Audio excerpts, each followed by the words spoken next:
Good morning and welcome live from the Lumberjack locker room with the men. Oh, yeah. Notice our names up here in lights, our name in bright lights. You can kind of see it. No glare. But yes, live this morning coming from the men's locker room in the new Lottie Namola Performance Center. We're here with Coach Keller. I am so honored to be here with you ladies. We were just talking about this. It's only taken you 5 years to ask me to be on your show. Well. Huh? There's reasons. To be fair, we never asked because we didn't think you would want to come on. Yeah. We didn't want to put you on the spot. Yes. Is there a higher rated show at SFA than you guys? If there is, we're going to take them down. You're the only one that's easy to be number one. Come on. No, I think when we first started this, our intentions were never to get big heads about it and just be like, hey, so we want you to be on it. We want you to be on it. And start asking all these people. And we have 2 listeners, So I feel like we wanted to get our feet wet and have a good following before we started asking, goats like yourself to be on here. Yeah. Well, and also we're not, we had to kind of explain this at the beginning. We aren't considering ourselves like reporters, like we're trying to dig for dirt and give behind the scenes stuff that's not at gotcha our statements. level. Yeah. We're just fans who are trying to pump everybody up to and promote. Enjoy the way that we do. Yeah. So we didn't want to feel like we were asking all the big goats to come on. So I know. In reality, you guys didn't want to share your screen, is what you're saying. You just wanted to be able to vent and talk the way you wanted to talk. That's also true. Sometimes if we have a guest on there, we're just not sure if they're going to be able to handle the amount of what we talk about. I'm a good listener. I'm just here to mediate between you two guys. So literally, we're just going to rant, and you're going to just meet, and you're going to referee. I'll just keep nodding my head. I'll just nod my head. That's it. There okay. That'll be easy enough then. Yeah. Everybody will be really excited about that at 8 o'clock in the morning. Yeah, it's early. Thank y'all for accommodating my schedule today. Of course. No, and that was the other thing too. It's you're so busy during the season. Of course, that's the time we want to always ask you questions. But you're so busy, it would be hard to pinpoint you down and say hey, can you spare square? spare square of time. Yeah. So maybe who knows? Maybe this season you have a free. Maybe we can find an off day during the season this year where we can do this again. That'd be great. Awesome. That'd be great. Yeah. Maybe get some of the boys in too. I'm sure they'd love to do that. Oh, yes. Whatever you want to highlight, whatever you want to share. Literally. Yeah. With everyone. During the season. I'm sure there'll be plenty of people with questions. Yeah, absolutely. Okay, so to start things off, probably a source Is this of 5 years worth of questions here we're going through? Yeah. We have pent up. We would be here all day. Yeah, no, we would need your whole day to be. I don't want to go through game time decisions of 5 years and losing, close losses. And I'm sure you got a bunch of those too. Oh, we don't keep tabs on that. No. After the season's over. You're the only one that doesn't keep a list. Well, I'm just teasing. Every game's a new day. So yeah. It doesn't do well to dwell on the past and stuff like that. But we will go. I agree. Yeah, but we will go to the past for the first question just because it feels like it was yesterday and it was last month technically. Vegas, obviously. We were both there. You were there, obviously. The game itself obviously was a rough game. We saw it. Everybody saw it. It was rough. It was raw. The emotions were real. Post game was probably one of the hardest things I ever to sit through. So I guess the question is, what was your message to the team post game in the locker room? What did you say to them? I thanked our team for their efforts this past year. Mm-hmm. Talking about, and that usually is every year. But I thought our team this year, it was obviously was not what we expected when you started the year back in June, because you start the year with every team in June, and you have, ups and downs. And you got to go through a lot of adversity when you go through a season to become a team. You don't become a team just by showing up together. Mm-hmm. You grow as a team through adversity and through things. You find the resolve of who you are. And we were talking about Montreal earlier. That was a kind of a low spot in our season, but it became a high spot that we thought we found some resolve from. But no one, I've never experienced a season that we went through as far as player availability. And it was rough. Yeah, no, yeah. we had 3 players. We only had 3 players that played in every game this year. Yeah. So, basketball, they talk about being a beautiful game, right? Have you heard that term before? Of course, yeah. And part of being a beautiful game is being in concert, playing together, knowing how to play together, those type of things. Well, we had we lost I think 103 games to player injury. We had 15 different starting lineups this past year.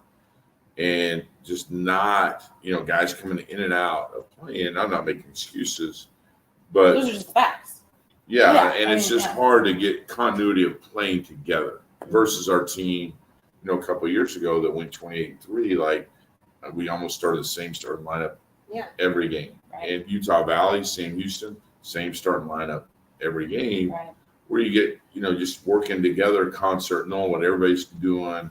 And when you start shuffling guys in and out of the lineup, it's a challenge, not only for the players, but the coaches, what plays to call, who's going in. And then you're shuffling guys from guard to forward to guard, and where you're mixed match. And so I thanked them. I mean, we didn't win. We're used to winning banners and winning rings around here.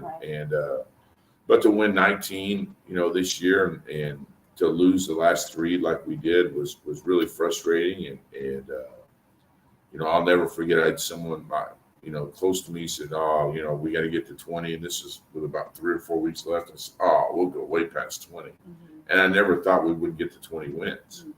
But you also didn't think you'd play the last, 3 games basically with without, you got Jalil out there cramping up I only played 2 minutes at a time. Nana, goes through his injury and surgery, and Dede goes out with his shoulder injury, and Rob's playing with a messed up knee, and it was just, a decimated front line. And your biggest player out there a lot of times is 6'4". You got a guard, Derek Tisano, who, has moved from guard to forward all year long just to give us some depth. And if you can't win the paint, it's hard to win a championship. But really proud of what our guys accomplished this year, even though it's not something that they're going to get rewarded for tangibly by a banner or a ring. But to finish 4th in the 11th best league in America was pretty good. And if you put us back in the old Southland Conference, it's probably good enough to make the NCAA tournament, in my opinion. Yeah. But we're not playing in that league anymore. No, and neither do we want to. We love the move to the WAC, even though, yes, it comes with more challenges, but I feel like that's what you want. It's the whole point. Yeah. It's the whole point of everything. And everything that you just said is what we preached on so many episodes, because people just don't realize how much that changes everything when you're down multiple players, you're putting players in different positions from one game to the next. Then you have to think about all of the plays. Well, they have to know that position and that play too. And then which ones can work together off of each other better in different scenarios. It's a lot of moving parts with not very many players in them. It's hard, and I felt bad for the guys because it's hard to when you said it, Jacqueline, it's hard when you have to think. It slows you down. And I think one of the things that we've been really good at around here is not having to think and just being able to play and play fast. Like, we're really proud of playing fast around here. Yeah. And playing with our speed and our quickness. But I think when you start moving people around, we've tried not to ever move a lot of people around here. And I learned that a long time ago. But this year, people were going from here to there and learning different things to try to be successful. Our offense was really simple this year. I think it was at times it was really easy to guard. That was no fun. You have to because of the situation we were put into, and I felt I have a lot of empathy for a guy like Rati Ware who let barely, as the season progressed, 12, 13 months off a major ACL injury. Humongous, yeah. And I think we would all agree he was out there with his body, but he wasn't the same Rati Ware we're all used to seeing an all-conference player. And he's trying. He tried. But that surgery takes 18 months to come back from. No one's the same after an ACL. I feel and never. Honestly, kudos to him for trying, because 1,000%. you could tell that he was wanting it so badly, and he will be better next year as a pro than he was for us this past year. Yeah, just because of the recovery aspect of that. And it's hard when your body doesn't move and do the same things that it did before, adjusting to that. And you want it to. God, you want it to. And from what you were just saying a second ago, it's so tough as a player, like coming from a player standpoint, when you have to think so much harder about everything because of all the different moving parts. It's just not as natural to play. And you can't get into your groove because you're having to think about so many added layers of changing it up. The natural game doesn't flow the same. And he, to his credit, just speaking on Rati, he missed so many days of practice because of pain and swelling and things like that. Mm-hmm.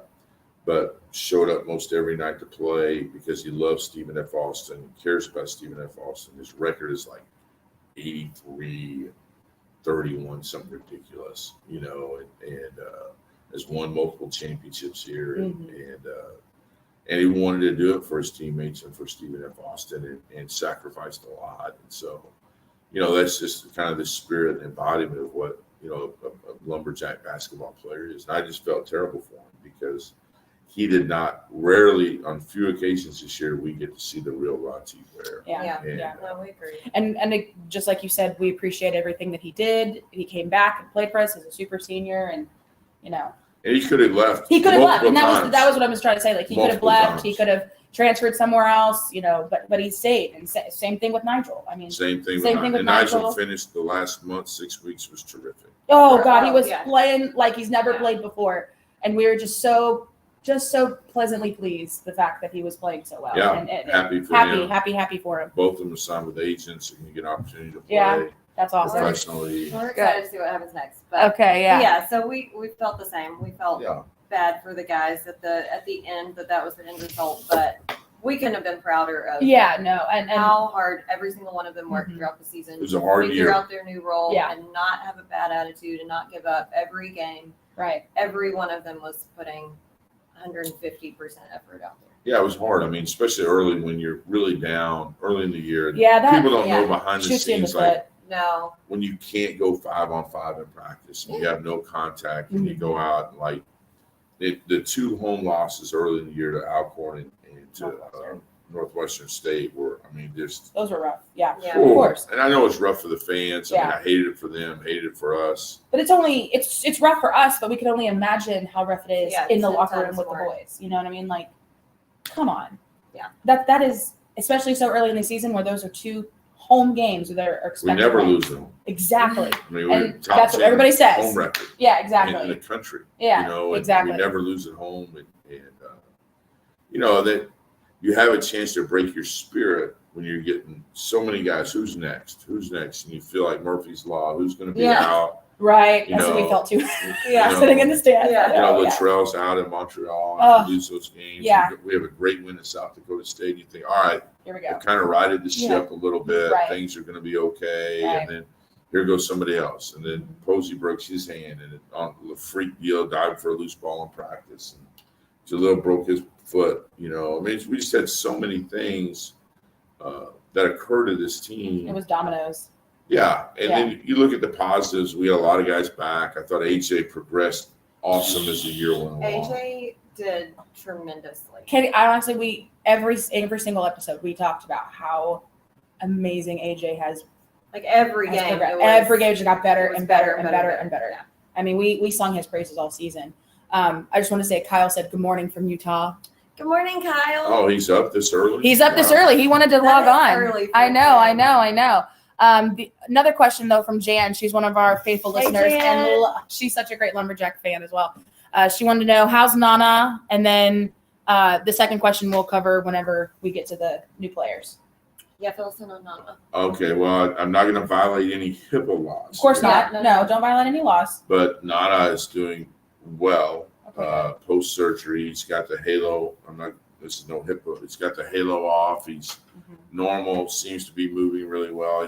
Everybody seems to be really happy with his progress to date. Better than what the initial prognosis was from our medical staff. So we're probably about a month away knowing exactly where he's going to be, 3 to 4 weeks. But he's doing fantastic. And that's all that matters is that he's recovering, you know, Yes.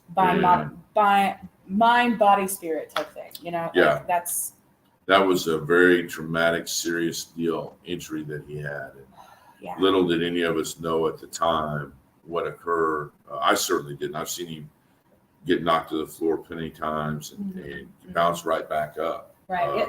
That was the first thing I said is I was like, you know, there are some guys who they'll lay there for a second or two, wait on somebody to come get them, whatever. Give him a second to breathe. Yeah. Always pops right back up. So I immediately knew something was very wrong. The fact that he was laying there so still, I was like, oh, no. Yeah. Yeah, no, and it was very traumatic. I always watch back every game to prep for our podcast. And I was so anxious up until when I knew it was about to happen and I had to fast forward through it. I couldn't. It was rough. Yeah. Yeah, the martial arts shot to the throat. Literally. I mean, I'm not a big MMA. I mean, you know, I've had a couple of guys that I've been around that have been in MMA for my time at Oklahoma State. They've had great success in MMA, so I've kind of followed them a little bit. And I thought that was a high-level MMA shot that he took to the upper torso, throat area. Shocking it wasn't a, you know.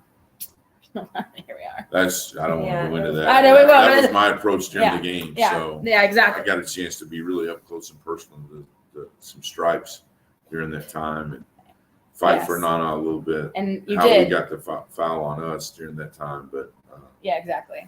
We won't dwell on the past. But Jan, he's doing great. So keep good. praying for him though, and he needs all those kind of prayers. We just want to give him a big hug. Yeah, I just want to make sure that he's doing well. But and Nana, he may be listening right now. He may be coming in here this moment right here. So well, shoot, if he does, he does. Let's, come on in, Nana. He is. Everybody knows Nana. Buckets wanted to say good morning. How we doing? And then of course our boy Matt Atkins says pretending to work right now as he's listening in. So hey Matt. Hello. What's up, Mr. Lumberjack? And then Buckets. Who's got a better life than if Buckets' back was right? Yeah. Who's got a better life than Buckets? Literally. Right? He's everywhere right now. I mean, I wish I was Buckets. if his back you hear was that? right. You hear that, Chesky? You hear that? Coach wants to be you right now. I love it. Okay, so enough. I know. Let's jump into the new. Enough with the past. Let's talk about the future because that's what's important. No more dwelling. So let's talk about the new guys. Yeah. Okay. Dive right in. What do you want to start with? Okay, we kind of made a little list here, so let's talk Start about fall signings. Yeah. Yes. Start with that. So, tell us about Miles Jenkins? We got He's junior in the guard, spring. 6'4". Oh, he wants fall signings Oh, I don't first. So care. sorry. I think we should give those guys a little due. They've been Oh signed. yeah, sorry. yeah. Okay. So Krishan Okay. Christmas and Clayton Southwick. Yes. Yes. Yes. Let's talk about those from fall 2022. Okay, so Yeah. here's kind of what we do just to give everybody a behind the scenes look of how we look at recruiting. Obviously, you know, and you don't know who's coming or going at that time, right?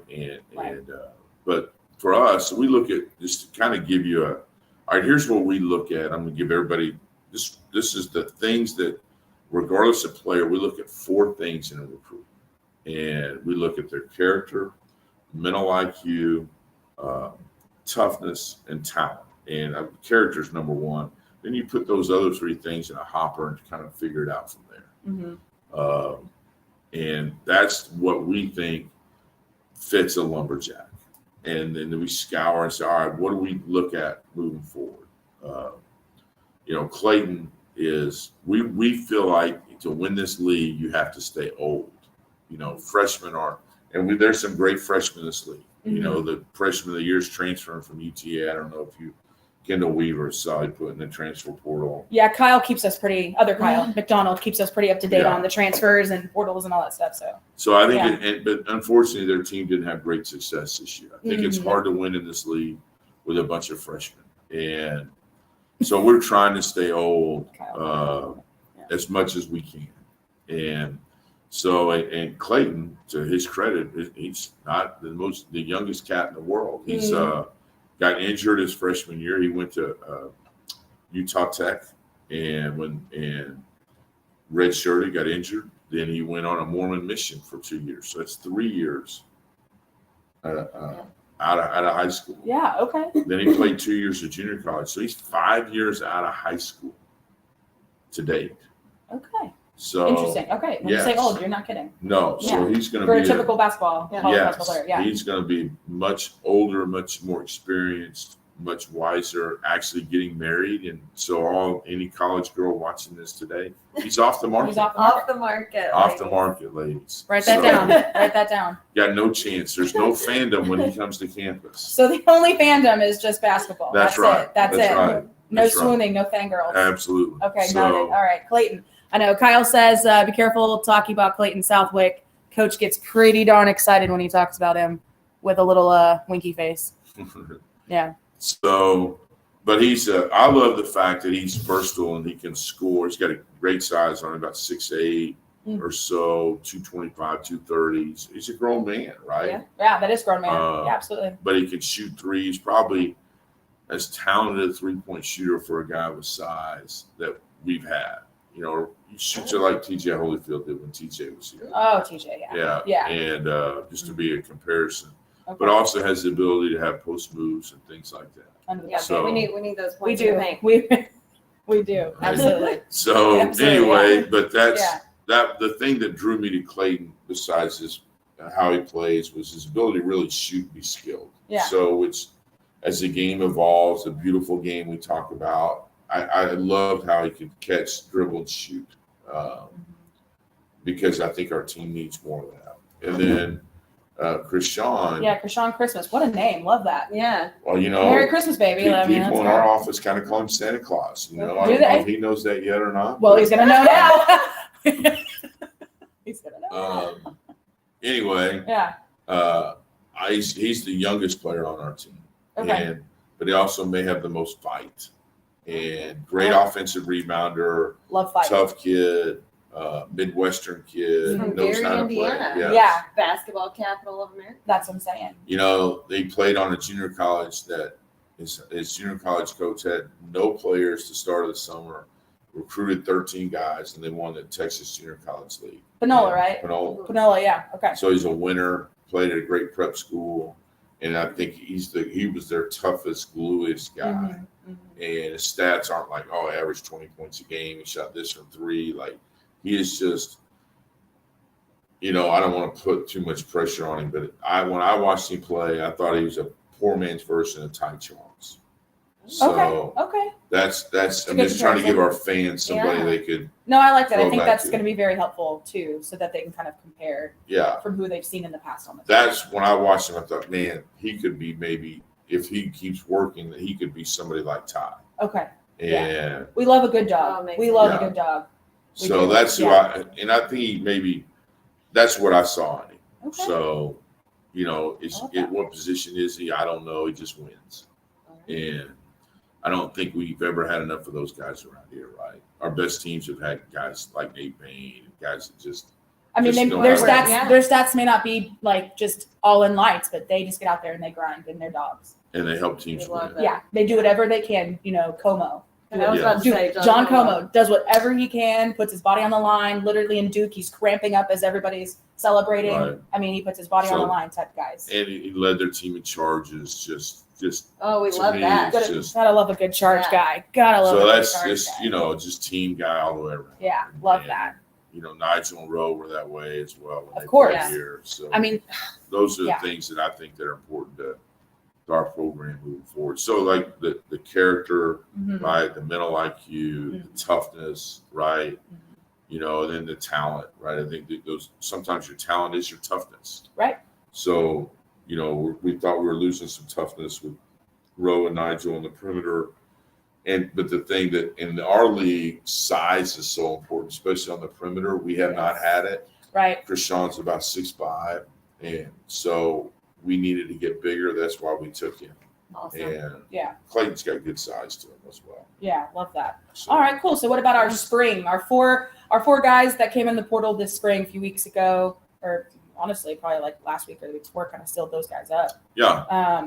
So, you know, we started pretty early. We got 3 guys in about 8 days. Literally, it was boom, boom, boom. It was fast. Very fast. The advantage of getting your fanny beat early is that you can really get, you know, you can take advantage of not playing in postseason. We turned down the CBI postseason bid from last year. I mean, I think we had 3 guys have postseason surgeries, and Another guy, Robbie Ambrister. We haven't talked about Robbie really because of all the injuries he had.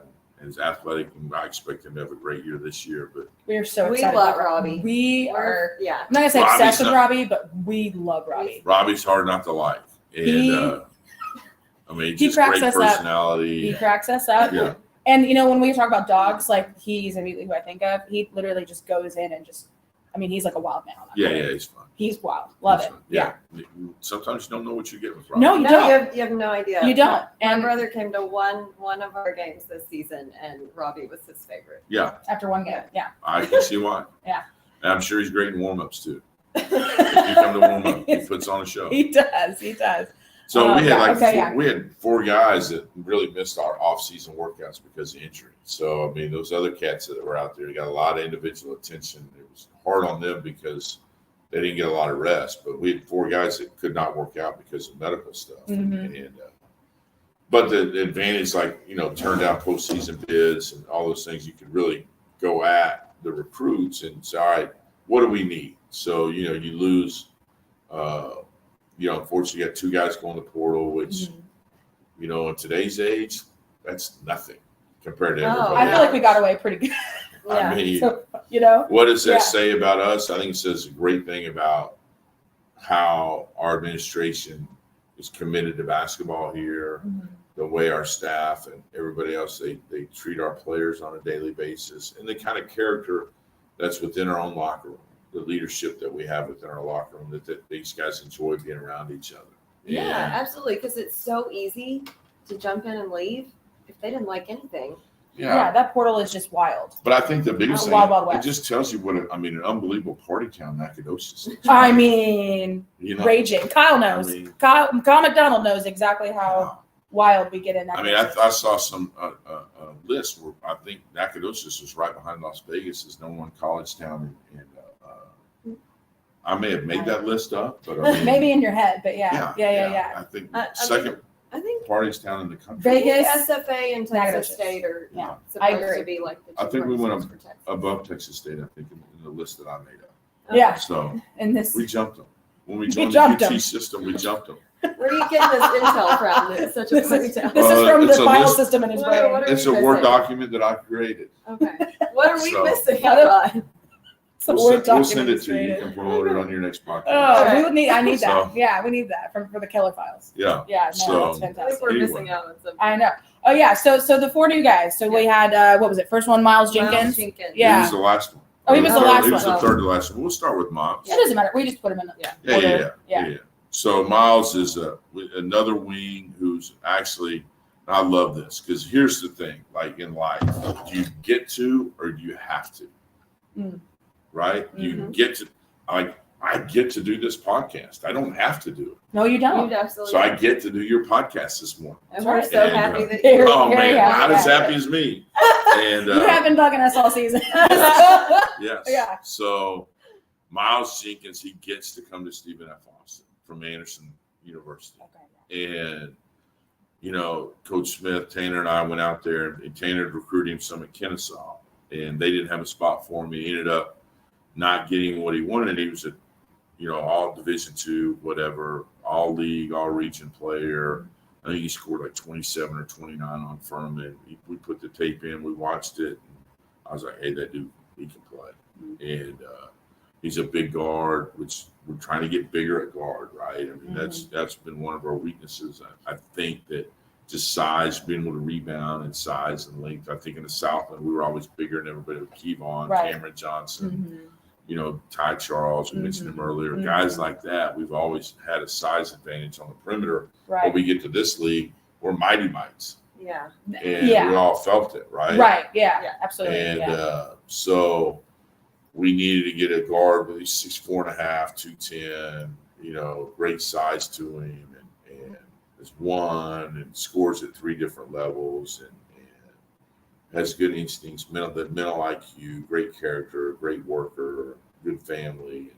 So, and Tanner's known him for years. And so that made it pretty easy for us to. That helps. Because he'd known him since high school. It's a good connection. So it was pretty easy to sell, and for at least for me when we started watching the video, because this portal deal is tough. I mean, a lot of times you don't know what you're getting until you get them, and then the other two cats that we got, I don't know who you want to start with. You start with Frank. Yeah, with Frank. I mean, I didn't like what I saw with Frank our last game. God dang, I think he got 20 on us. He I'm looking lit us right up. at it. I know. And I was getting so tired of hearing his name. Frank. Now we're And like, let's go, Frank. Yeah. Now we gotta flip this Come on, switch. Frank. Come on, Frank. Frank, man, if you can't Now we get gotta 20 flip every the night, switch. you let me down. Yeah, So, I know. Pissing me off, man. I think it's very interesting too that we had 2 in conference transfers. I think that's very interesting. Yeah. Yeah, it is. Yeah. But I mean, I think it's an advantage because you know what you're getting. Oh yeah. So Right. it's like there's not a whole lot to talk about. We've seen it. We played Yeah. Frank 3 times. Yeah. We know him. Our guys knew him. Right. Yeah. He knew them. So how do you feel like that affects the chemistry within the players? Well, like they all said, like, hey man, I like playing against him. I mean, nobody talked crap to each other. Excuse my language. Like there was no. Hey, you can say worse than that on our pod. It's all right. But like there was a relationship of, Right. of as David Cackeries would say, if I don't know if David's listening to this or not, if you give He him a might. shout out, It's, he's in the I don't know what playoffs. time it is. Yeah, I don't know what time it is over It's there, but yeah. dinner time over there. Yeah. He's busy trying to win championships. Yeah, he's Overseas. dunking his way to the playoffs, He really is. and he's the worst dunker ever. Love you, David. Oh. Anyway, it's not even a dunk. That No, I know. He just does a little baby layup. It's just, Yeah. But anyway, David Yeah. says So David calls it mutual respect. That's his big term when somebody doesn't talk crap on him. So anyway, Coach Jasek, hey, you want some of this? say Hi, Tony. Come say hello. We Yeah, have come on, Tony. You Visitor. want to join this podcast? We're on a podcast right now. Right now? Yeah. You come and say Live? hi. Yeah, live. Just Say come say hi. hi. Just come wave. Coach Tony Jasek, Jacqueline's parents' neighbor. my To 2 parents' of the neighbor. hey, thanks for outing me. We don't know where they live. Nobody two of knows these where I home live. address? To 2 of the all-time greats. Thank Oh, thanks. you. All right. Which That's exactly two is right. That's it? it. Which That's two exactly is It's it? these 2. It's these That'll 2. be subject to review by all of your You see the listeners. board? You see the- You see our little board? Wow. Look at what he Big did for time. us. Big time. Well, I think Absolutely. someone else probably programmed. Now, it. you, Yeah, I don't know now that you was- feel bad about all the bad things you say about our podcast about him, don't you? Oh, we don't After say what anything. he did. We don't talk bad about Kyle Keller one bit. Enjoy. We We just talk about you, Tony. Stop Yeah, it. exactly. We talk about you, Tony. So where were we? So Talking I don't about know. David mutual was talking respect. about mutual respect. Yeah, Yeah. I think as players, you either have conflict or you have mutual respect. And our players had mutual respect for Frank. Mm. He's 6'6", he's 215, 218. I mean, and he does everything. Like, he's been a consistent 3-point shooter. He's rebounded. He's had assists. Like, there's not one part of his game that he's got a hole in. Yeah. And That was apparent. so Right. Yeah. now he can come here, I think, for his grad year and really focus on being a basketball player Mm. and Okay. be hopefully around other guys that are committed like he is. And they've taken that program, Utah Tech, from Division II and raised it up. Yeah, that whole thing And was.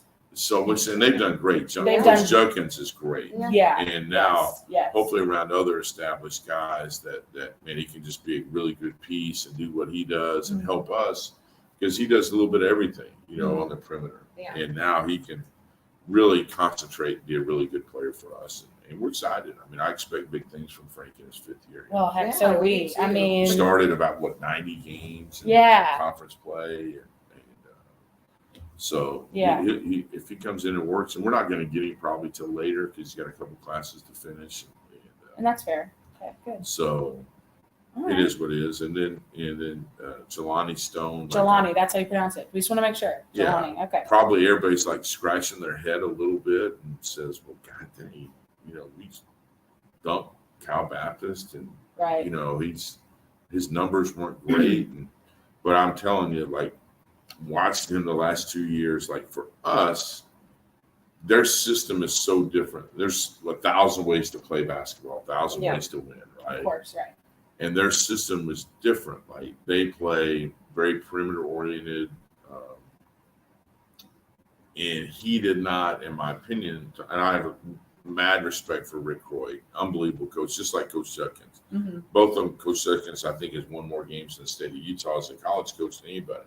Coach Croy has won so many games in California from junior college to Division II to now they're Division I, but his system is just different the way we play.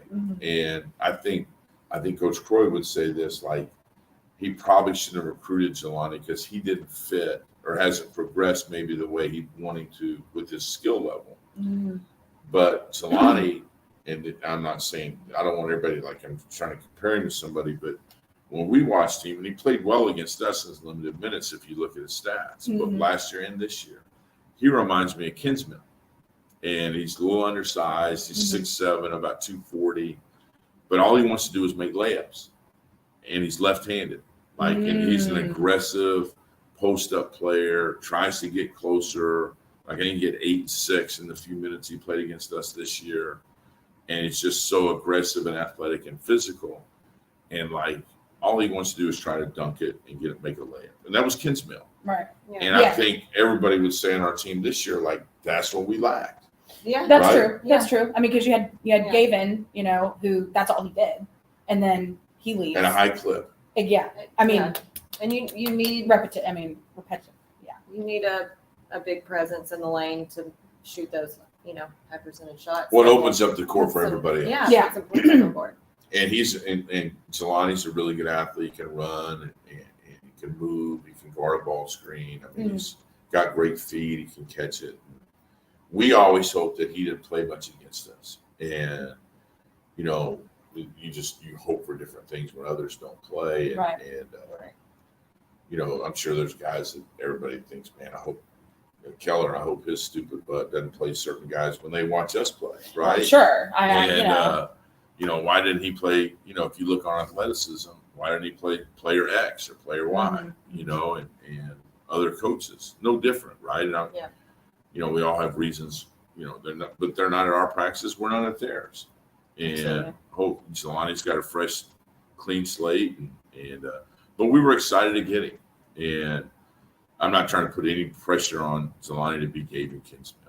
Right. That's because we know, I mean, Gavin obviously, you know, 1,000 points scored in 3 years here. I mean, you know, incredible. You know, his record while he was here is like off the charts good, stupid good, right? Yeah. And you know, mirrors close to the GOAT of all GOATs and Thomas Walkup as far as wins and losses in his 3 years here. What he did, you know. But like Gavin Kinsmill, his first year in college, you know how many points he averaged at Iona? Who knows? Yeah, I don't know. 2. Less than 2. At That's Iona. wild.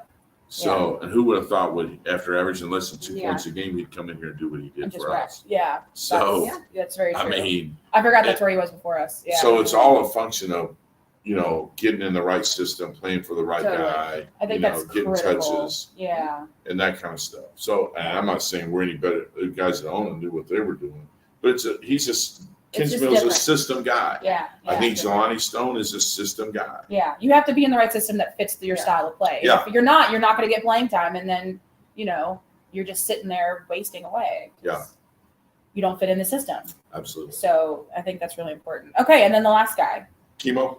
You know, we had one last need, or I should say last. It could have been first. It just happened to fall last. Right. Okay. When the season ended, you know, we needed a couple guards. We need one more inside guy, and we needed a point guard. That, you know, I thought that we needed someone that could really guard the ball. I thought that, and it really was first, in my opinion, to be honest with you. What's crazy, like talking about recruiting, especially in today's age, like in this spring, we were basically recruited 5 guys, and we got 4 of the 5 that we wanted.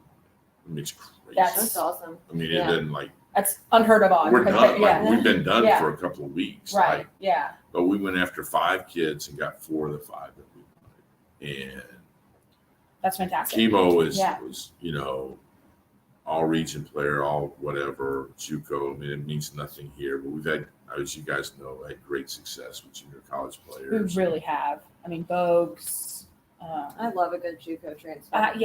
You know. David played JUCO. Right. I mean, this kid's got 3 years, and he led the junior college in his only year playing. He got hurt his first year. We recruited his teammate last year, Patrick Sumanek, who he visited here and ended up playing at West Virginia. Okay. So we've known him for a couple of years. Mm-hmm. We watched him play, got hurt, didn't play, redshirted, played this year. So he has 3 years to play. You'd love to see him for 3 years. Well, But who knows, yeah, right? love to see You know, multi-year. today's age, Yeah. you never know how long Yeah. you're going to get him for. But we'd love to So have him true. for 3. Yeah. But he led the junior college in steals and was like 4th in assists. Can really run a team. He's fast. He loves to play defense. Loves to guard the ball. And you guys know that our whole deal starts with guarding the ball out front. Makes our defense Gotta go. have Yeah, defense. absolutely. Press That's you. what made Como go. It's exactly Oh, right. yeah. And he's not quite as strong as Como, but his feet, the way he wants to Not guard, he's yet. long on. Not yet. Get him Yeah. on a Cody over there. Yeah. So, we just have to, get him that time and get him indoctrinated in the system. But he has a willingness to want to guard, which today's age, not everybody wants to play that way. And he Yeah, does. Yeah, they want to shoot buckets. So Yeah. anyway, and we're excited. I mean, to get him here and get him playing with our guys, Mm-hmm. and his speed is terrific and can really slide his feet. And I thought that was the key to our whole team moving forward. We got to get somebody else besides AJ Mm. that wants to guard the ball. Yeah. And because it takes at least 2. Yeah, he's got to have a rest. He needs to sit down. Yeah. Yeah. Yeah. And that's when we lost Jalen last year. The last few games that Right. affected our team because Yeah. you have to have 2 guys out there who Yeah, can really guard the totally. ball, sub 1 in, sub 1 out. Made it really a challenge. So Love we're gonna that. try to put Latrell at the I was gonna point say, next year. and he's from Chicago, so I mean, him and Trell have a little Connection. connection right Little there bond. too. No doubt. Love that. So, would you say that roster's complete? It is. Okay. It is. We are full of our scholarships. And I've never been complete this early in the year. Mhm. It just worked. I mean, it's amazing. Our staff did a great job recruiting, identifying who fit us,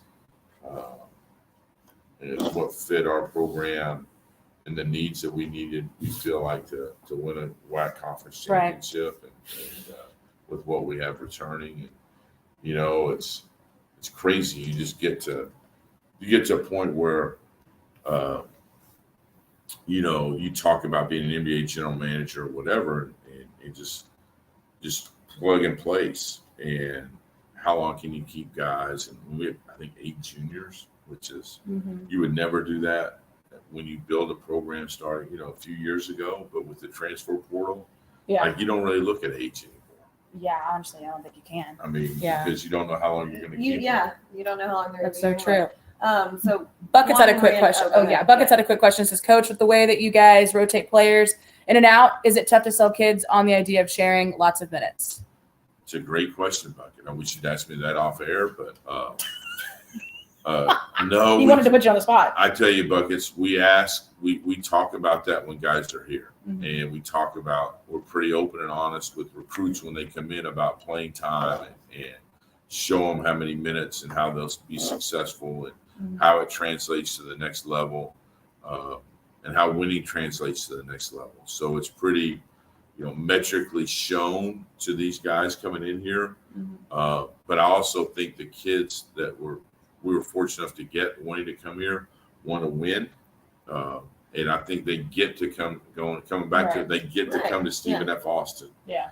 And I think that allows us to coach them better because they want to be successful. Like the 2 kids in our league haven't won a conference championship before. So they're pretty thirsty to win a conference championship. Miles Jenkins, who may be as talented a kid that we've signed, but hasn't played at this level. Like I look at where he's been as being a junior college player, but playing higher competition Yeah. because he's played Division II and performed really well, Mhm. at that level, and probably coached pretty well because of where he's been and played good competition. So now we're getting him after 2 years of that kind of stuff. And so, they know, I think, as they say, iron sharpens iron, that makes our team better. And Buckets, to your point, our best teams, in my opinion, we've always played 10 or 11 guys over 10 minutes a game. Mhm. And that's when we've had the most success. And that's why, to me, our team this year only won 19 games because I mean, there are a lot of games where we only had 7 or 8 guys that could play. To rotate, Yeah, I mean, and the guys that were in there were still nursing mostly injuries. So, I mean, they could only play for a few minutes at a time. Then they would come out. So Winded and hurting. So that's a really good point. So Jack, do you have a question? Yeah, so sort of off topic question, but so Alex and I had talked about this season. We felt like, just from all the games we watched and what little behind the scenes stuff we saw, we felt like the group you had this past season had some of the best chemistry we've seen in several seasons. Yeah. It was just very cohesive. They seemed to all really mesh very well together. So what kind of do you do as like team building stuff to build chemistry and bonds between? I would agree with. I think players? every team's different, right? Totally. Every team's different. Personalities and leadership and all those kind of things. Yeah, and you never know. And we had fairly new group this past year, and every year is going to be fairly new. And we found obviously that when players lead the program, with our support and the best they can, your team's going to be better. And but you can only give them so much. As adults, we've got to lead that 18 to 22-year-old as much as possible, but with their nurturing along. I mean, we meet a lot, but like we start in the summer with, mental and physical toughness type things. We do a thing called road games in the summer that, with our strength and conditioning program that I think pushes them through some mental toughness and brings a lot of bonds together through them when they push through adversity. And they were great this past summer with them. And that's what we really had. I would say from what we saw we could tell was, and we really didn't have a lot of injuries at that time. Right. And I thought that pulled them together, the togetherness aspect of it. And we do a retreat in the fall that and we've done it since I've been here, that we go away for a weekend and kumbaya, whatever. In the woods. Exactly. We do. Got to. It obviously works. We do. We go in the woods and do s'mores around the fire. We do have a campground fire. See, I know what it's about. I know what's going on. Yeah.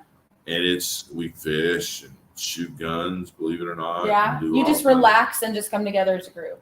But there's some specific exercises that get detailed where we share a lot about each other and talk about specific goals. You disclose stuff about yourself. Do you bring someone in to I point have. out stuff? And we brought somebody in to tell a story. And this past year, just different teams, we do something different every year. It's got to be different every time. And I brought somebody in to lead different things. I brought counselors in the past. I've done, but I think part of it is us leading each other too is a big aspect of it. Because I think sometimes when you bring somebody from the outside that players aren't familiar with, they close up too. Of course, yeah. They don't feel comfortable.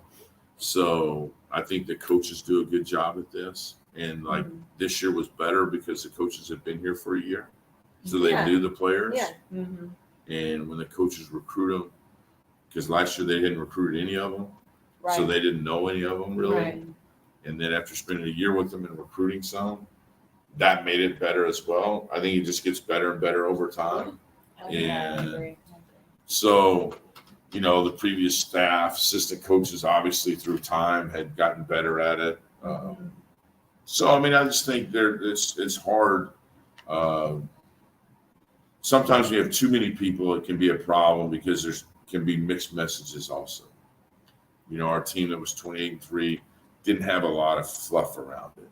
And, that's why more is not always better as far as staffs and things like that, in my opinion. And of course, the staff, you need to be all on the same page too. I mean, like harmony you said, you don't want important. Mixed messages, one person telling one thing and another person telling another thing. Harmony is so important. I mean, think, if you get somebody bad on your staff that has their own agenda, it can ruin a program.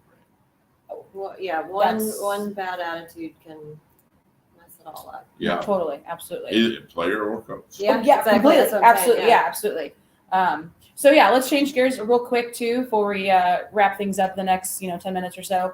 Talk a little bit about the Cayman Islands trip coming up in November. Something Jekyll and I are hopefully gonna make it too. Hopefully. If it's not, yeah, I mean, if it's Hey, we need to. Like I mentioned- my daughter's got raffles going now. Maybe you guys should start a raffle. I think all their fans should want you to raffle. well, that's part of the reason why we started our website with the t-shirts and stuff, so that we could get some money for travel. But we would How's need. that going? It's going good. We just need more people to buy shirts. Maybe you can sell some shirts at our camp. We can do that. Yeah. We could do whatever. Should have sold them at the spring game. You can do whatever shirt you want. Should have sold them at the spring game. Yeah. They're for football. Like, would you like a basketball? No, I mean, no, I know. the Cayman Islands deal is I think it is one of the premier preseason basketball tournaments that we have going in our sport. Yeah, it looks You got- fantastic. You got Maui, you got the Atlantis, Mhm. Cayman Islands is right there behind you. We were talking about this off air before we went in there. We've obviously gone on great trips here. We've been to Hawaii, we've been to Ireland, we went to Montreal last year. I mean, Yeah. we've done some great stuff here. I think this will top all of it, and as far as experience goes, and it's close. It's only a 2.5 hour flight from Houston, so Did not know that. I mean, Okay. it's not far. Yeah. And, Not too far. No. Okay, yeah. So it's if you like blue water, white sand, and it's got the bluest water and the whitest sand, Yeah. and with unbelievable competition with an SEC team, an ACC team, Drake, who's won the Missouri Valley and been in the NCAA tournament, Utah State's been in the NCAA tournament, Marshall won Conference USA last year, and Loyola Marymount and Oakland and ourselves. I mean, it's a phenomenal field. If you want to watch really good basketball for Monday, Tuesday, Wednesday of Thanksgiving week, I invite all our fans to come join us as information unfolds. I think it's going to be fantastic. Yeah. Our schedule, believe it or not, it's getting really close to being finished. I mean, just like good. recruiting. I'm shocked. Good to hear. Well, we're going to 20 league games. Right. So, yes. So that helps a little bit. Yes. Yeah. So we've got that. We've got, WAC Conference USA Challenge. So we got a couple games there. Okay. Okay. Good. Yeah. So, I mean, we've got return game with La Tech here at home. That'll be We'll have fun. 2 Conference USA games at home. We've got a return with Northwestern State, Mm-hmm. which, our guys may be excited about playing that game. A little bit.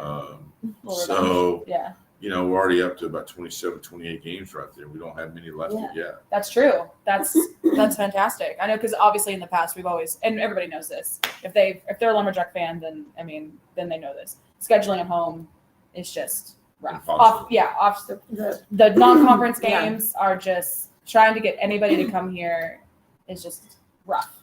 Well, and the thing about this, we lost multiple home games where we lost the 2 non-conference. We lost to Sam and UTA, lost 4 last year. Mm-hmm. And we've lost 9, I think, in the time I've been here, something like that. Yeah. So, I mean, Yeah. almost half of our losses since in the 7 years I've been here were last year. Yeah. So, and we're winning, 90% clip at home. So, Yeah. I mean, Not last a- year was yeah. like I said, Murphy's Law. It was, right. Yeah. I would think that we would bounce back, and just my gut tells me we'd bounce back and have one of those special years next year. I know this coach right here has a pretty good chip on the shoulder from last year. He's pretty motivated every day. I think a lot of the returnees probably do too. Yeah.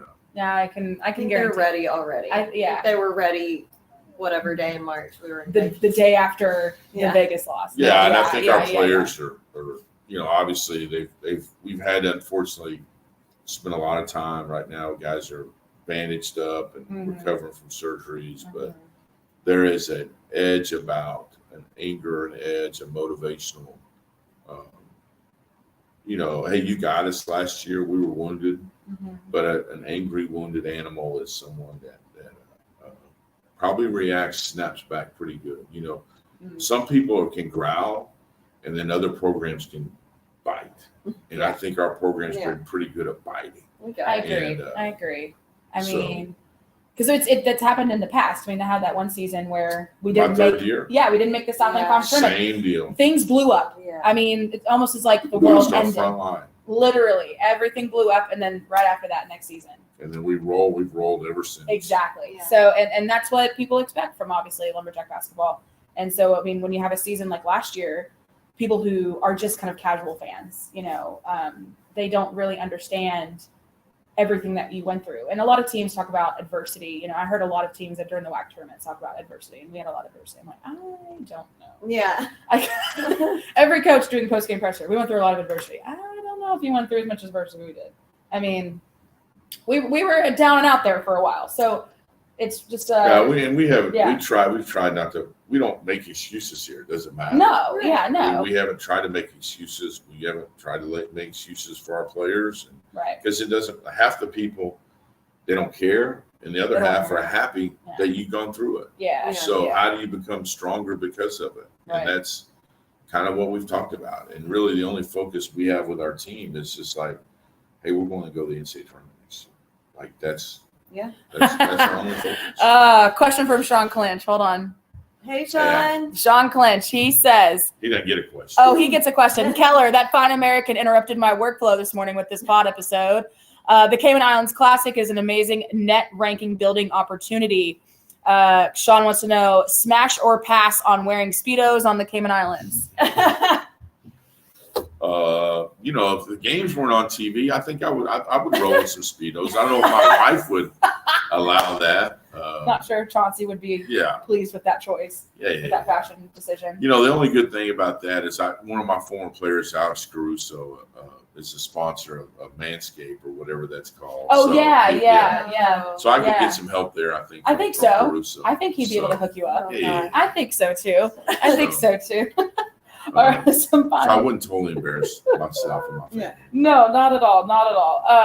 So, a couple last question here before we end, or one of the last questions. Great question, Sean. It was a good question, Sean. It's showing your media. Question is, are you going to come and wear a Speedo? I think Sean, he would look like a bowling ball. I mean, anyway, so former players. So we've talked a lot about our current players, but do you keep in touch a lot with Kevon, David?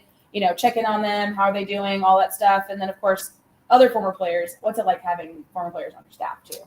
Yeah, I think that all that stuff is great. I mean, the ones that matter are all of them. Of course. Because they all have, and it's a special deal. I'm just having this conversation. I had dinner with some donors last night, and that is, to me, is what's really important is and the relationship changes from the time they leave this locker room and they go into the real world, and I don't think they understand how much I appreciate them until they get through it, and all the lessons that hopefully we're trying to teach them as young men till they become fathers and husbands and those type of things. But we're joking about David's dunks and Gavin and Kevon. He's been fun we haven't an NBA player since the 70s. I know. I mean, watching Kevon, almost 45 years since we've been. It's so hard to make the NBA. It's so hard. You don't know how hard it is to make the NBA. He's worked and almost grinded. impossible, no matter how talented 12, you are. 13, 14 guys, and this dude's made it. Yeah, I mean, it's so hard. It's amazing. I don't know if we appreciate how hard it is to make all the players that have come through here since the last one. And do we really appreciate what he's doing? Yeah. For Stephen F. Austin. He is representing on the largest scale you can. And he's not through. I mean, his best days, I promise you, are ahead of him. Oh, yeah. Because he is a working dude. Oh, yeah. He was like that here, too. So, I mean, I hear from Kevon all the time. Good. I mean, he's really proud of this place. He's proud of the school. Appreciates what all it did for him. Yeah. All those guys who were here recently have great pride, and they were frustrated with all the injuries. And they've all gone through it. They know what it takes. Yeah, right. And I talked to the guys previously that I've coached here, and really to have guys want to come back here and pay it back that I've worked with, that I've coached, is like one of the coolest moments ever for me. I agree. Yeah, it's like the best testament to what you're doing. Yeah. I mean, I think it's just so telling of the program, the fact that you do have people like Kevon and Thomas and David want to come back during the summer. Thomas just signed a big new deal. Exactly. How cool is that? And they come back sometimes during the summer and help with the basketball camps, and they're here, and it's just really cool for the young kids to see these these big time basketball stars coming back and being here and helping. And but why would anybody ever want to coach? I have no idea. Like, I'm trying to discourage these cats from ever wanting to coach. Go make some money, go do something where, you don't have to work terrible hours, and, go do, something that's, I think that you can control yourself, because now is the time, I think, for all these guys that they can really dominate the world the way society is. They're all good students for the most part, and really take advantage of it when they get through playing. We've had, I think, 14 guys since I've been here go play professionally, or 15 kind of keep on playing the NBA, and which is fantastic numbers. Yeah, by the way. And we've been able to graduate 16 of 20 seniors, and three of those 4 that didn't graduate are still playing. Mm-hmm. So right. So I mean, there's really only one senior we haven't had that hadn't graduated that's not playing basketball. Mm-hmm. So yeah, and I appreciate that's as much to all assistant coaches and academic people and all the stuff that go into our program here. So it's we've got a good system here. We have great support, from the leadership, from the starts at the top, from the president's office to athletic director Ryan Ivey and his staff. So it's a pretty well-oiled machine. And now we get to sit here in you guys' locker room here. I know, there's our locker room. I know. If everybody sees it, you got your own lockers. And I know. We're moving it. I'm bringing my stuff in. Yeah, exactly. So, Coach, we so appreciate you being here today. Final question, Jacqueline and I, we want to know, what is your message to Lumberjack Nation, the fans, the donors, the alumni, everyone, people living in Nacogdoches? What do you want to tell them about this coming season? Just what's your message, all in all, to them? Well, just knock on wood, pray for health, right? That's number one. Yeah, that's number one on the list. That's always going to be number one. Pray for health. And I just think that just support these players as much as you can, and any way, shape you can. That they, I think that no different than the other sports here. You have great coaches here in the department, great kids, student athletes. We just had a great experience last week. The Golden Axes honoring all the wins, and going to finish in the top 100 for the department. As far as the wins is Division I, winning, and I think we're in as good a shape as we've ever been here. And obviously, it was an anomaly what I think our program went through a year ago. Mm-hmm. You just look at the history. We're the winningest program in the state in the last 10 years, last 20 years. So it's something we take great pride in, is winning the state first, and then moving outward. Right. Yeah. Because I think if you can win the state, you can do great things. We've been really frustrated not going to the in-state tournament. So we look at ourselves like, what can we do better? Like, if everybody sits there thinking, well, golly, we're not going to the in-state tournament, we got to do, blah, blah, blah, blah, blah. You look back on since the last we've gone, we had the tournament canceled because COVID. Yeah, that was really hard pill to swallow, because if that was a year. That was and then we had an APR ban through the department, so we weren't eligible to play in the conference tournament then. Mm-hmm. And then we won the league and got upset in the conference tournament the next year. People don't know we spent the last 2 weeks on the road, and then we had all the injuries that we didn't have a front line this year. Right. So, and you guys have, I don't know if you've seen it, but I mean, our ring box and what we've done in postseason play has been really good. So, but we're always evaluating, looking, what can we do different? And, how can we, because we feel like we've had some pretty good postseason success, and nobody's panicking about how are we not having success in postseason or anything like that. But we're always looking to see what can we do different. I think you'll see a different offense this year because we have different players. Mm-hmm. Our defense is going to change.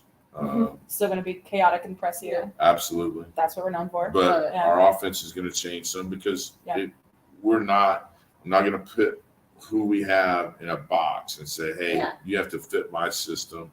I have to fit what they do well, so we continue to try to get the 80 points a game, because I think if you get 80 in a college game, you're gonna win. Mhm. And but so we'll figure it out by the end of the summer. How we're going to score, but defensively we won't change as far as that goes. So I'm excited. We got the players we wanted, and I think that's so important. Yeah. The fact that you got the players that you wanted, the ones that you sought after, going into off season. So Yeah. I think that's critical. I think they'll help us win a championship. I think so too. I mean, looking at their stats, and I mean, I know stats don't say everything about it and about them, but I think knowing what you know of the two in conference transfers, and then the guys that you just talked about, character. Because I think the mental IQ thing is big, because you've recruited some amazingly awesome mental, like, court IQ presence guys. like Matt Heyman's got to make a jump this year. We haven't talked about Matt Heyman. Yeah.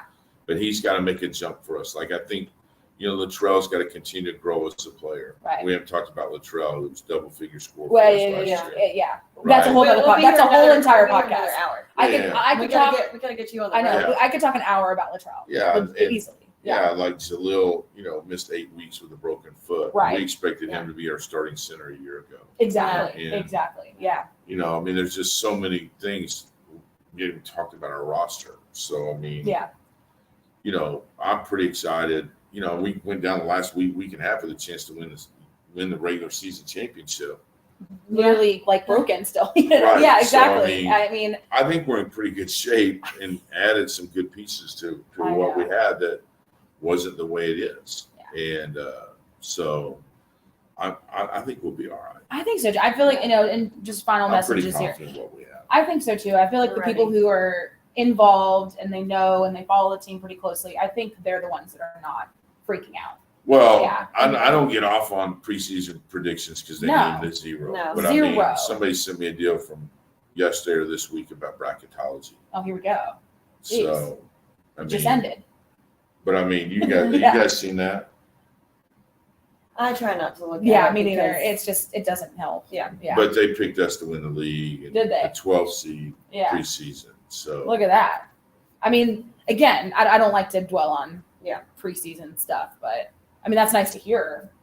that means nothing. But it means Yeah. nothing, because you know exactly what happened last season. And we don't want to be jinxed. and Yeah. have- We don't so want whatever. jinxes. We don't want jinxes at So all. we're ready Yeah. for the schedule to get finalized so we can start an official countdown for how many more days left I until know. SFA men's basketball is back. I know. And then we can plan our trips and So that's all I need. Well, Yeah. this is the last thing I'm going to say. And we're All going to right. get off. But Yeah, we gotta I go. appreciate you two guys and what you do for not only for our program but SFA.